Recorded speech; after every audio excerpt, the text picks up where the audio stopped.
दोस्तों world war 2 खत्म होने के बाद अमेरिका और सोवियत यूनियन के बीच कोल्ड वॉर अपने पीक पर था। पूरी दुनिया दो धड़ों में बढ़ रही थी। कोई अमेरिका के कैपिटलिज्म को अपना रहा था तो कोई सोवियत यूनियन के कम्युनिज्म को, जिसका फायदा उठाकर अमेरिका दुनिया के छोटे छोटे देशों के नेताओं को सपोर्ट करके वहाँ अपनी पपेट गवर्नमेंट स्थापित कर रहा था। दोस्तों ऐसा ही एक देश था क्यूबा, जहाँ अमेरिका ने फुल्जोनियो बटिस्टा को सपोर्ट करके वहाँ अपनी पपेट गवर्नमेंट बना रखी थी, जो कि एक तानाशाह था और क्यूबा में ऊट पटांग पॉलिसीज को लाकर क्यूबा को लूट रहा था। और उन्हीं दिनों फिडेल कास्ट्रो ने पब्लिक के सपोर्ट से बटिस्टा के खिलाफ जंग छेड़ दी। हैरानी की बात तो ये है कि अमेरिका से मात्र 200 किलोमीटर दूर फिडेल कास्ट्रो ने अमेरिका की नाक के नीचे से उसकी पपेट गवर्नमेंट को उखाड़ फेंका। दरअसल दोस्तों फिडेल कास्ट्रो का जन्म 13 अगस्त 1926 क्यूबा के एक रिच फैमिली में हुआ था और यूनिवर्सिटी ऑफ हवाना में ग्रेजुएशन करते समय इनका इंटरेस्ट पॉलिटिक्स में बढ़ने लगा और शुरुआती दिनों में इन्होंने बटिस्टा गवर्नमेंट के खिलाफ काफी प्रोटेस्ट किए। इसमें इन्हें कोई सफलता नहीं मिली, उल्टा पुलिस के द्वारा काफी टॉर्चर किए गए। जिससे हुआ ये कि इन्होंने हथियार उठाने का फैसला कर लिया और कैरेबियन देशों की एक सेना को ज्वाइन कर लिया,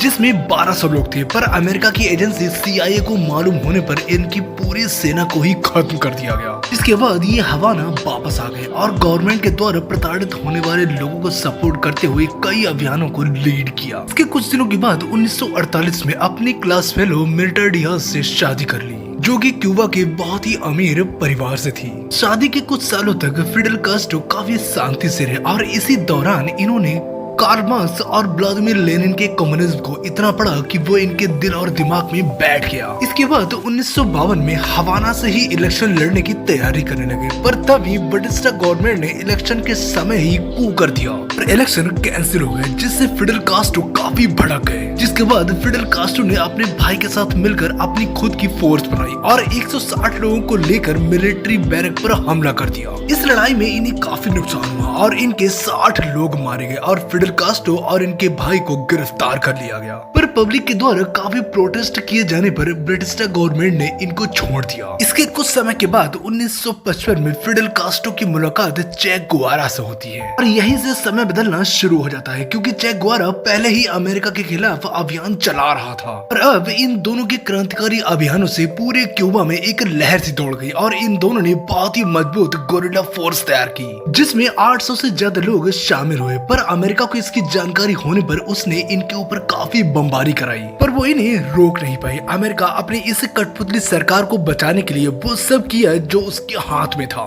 पर 1959 को बटिस्टा की 30,000 की प्रोफेशनल आर्मी को फिडेल कास्ट्रो और चे गुएवारा ने सामने से चुनौती दी और बहुत बड़ी जीत हासिल की, जिससे फिडेल कास्ट्रो ने पूरे क्यूबा को अपने कंट्रोल में ले लिया, जिससे बटिस्टा को क्यूबा छोड़कर अमेरिका भागना पड़ा और एक कम्युनिस्ट गवर्नमेंट स्थापित की। पर कुछ लोग फिडेल कास्ट्रो को एक तानाशाह कहते हैं, पर क्यूबा के लोग इनको एक क्रांतिकारी के रूप में देखते हैं। और वहीं फिडेल कास्ट्रो ने अपना पूरा जीवन एक रिवेलियन की तरह जिया। दोस्तों फिडेल कास्ट्रो ने 1959 से 2008 तक क्यूबा पर शासन किया, पर इस पूरे शासन काल में फिडेल कास्ट्रो ने क्यूबा के लिविंग स्टैंडर्ड को बदल कर रख दिया और कम्युनिस्ट सरकार को स्थापित करने के बाद USSR से नजदीकियां बढ़ाई। पर USSR के टूटने के बाद भी क्यूबा के रशिया के साथ काफी अच्छे रिलेशन है। फिडेल कास्ट्रो ने क्यूबा में वन पार्टी रूल स्थापित किया और फिडेल कास्ट्रो को जब भी मौका मिला उसने अमेरिका का नुकसान ही किया। पर अमेरिका ने भी कोई मौका नहीं छोड़ा फिडेल कास्ट्रो को मारने का, पर वो सफल नहीं हो पाया। फिडेल कास्ट्रो अमेरिका से इतनी नफरत करते थे जिसका अंदाजा आप ऐसे लगा सकते हैं कि USSR के कहने पर उन्होंने न्यूक्लियर मिसाइल तक तैनात कर दी थी। फिडेल कास्ट्रो जब तक जिंदा रहे तब तक क्यूबा के अच्छे फ्यूचर के बारे में ही सोचते रहे। वैसे दोस्तों आपका फिडेल कास्ट्रो के बारे में क्या कहना है कमेंट करके जरूर बताएं और अगर आपको ये वीडियो अच्छा लगा हो तो प्लीज सब्सक्राइब करें, क्योंकि हम ऐसे ही रियल और इंटरेस्टिंग वीडियो लाते रहते हैं।